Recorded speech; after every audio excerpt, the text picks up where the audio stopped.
как възникна идеята за услугите, които предлагаме. Аз като потребител и клиент, който се интересува от пазара за недвижими имоти, много често попадах на имоти с хубави обяви и снимки, неща, които ме привличаха за да отида на оглед, но се оказа, че при реалното посещение на обектите изобщо не отговаряха на това, което се предлага в обявата. Също така, след като купиш един имот и решиш да го модернизираш или трябва да му направиш пълен дизайн, беше много трудно да се занимавам с майстори, с постоянното им искане да се премери някакво пространство. Винаги се получаваха някакви грешки и от тук дойде идеята да направим така, че когато гледаш даден имот или отиваш на дадено място или пък ще правиш ремонт на някакво помещение, това да става бързо, лесно и без никакви грешки.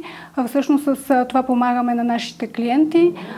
Реална представа за пространствата, било то недвижим имот, хотел или друго, както и помощ в реконструкцията, защото след сканирането на пространствата имаме абсолютно цялата база от данни за тях. Извличаме така наречения облак от точки за пространството, който се отваря през всички архитектурни програми, с които работят инженери, архитекти, и това затваряме процеса по много бърз и лесен начин. Също ми се е случвало, когато отида на почивка в даден хотел, особено извън България, да се разочаровам от мястото, на което попадам.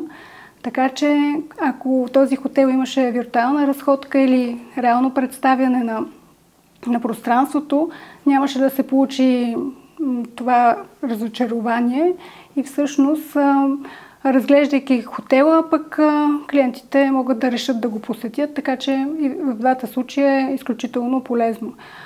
Също виртуалните ни разходки са свързани към бизнес акаунтите на нашите клиенти в Google, с което подобряваме и видимостта, и представянето на бизнеса по един изключително иновативен начин.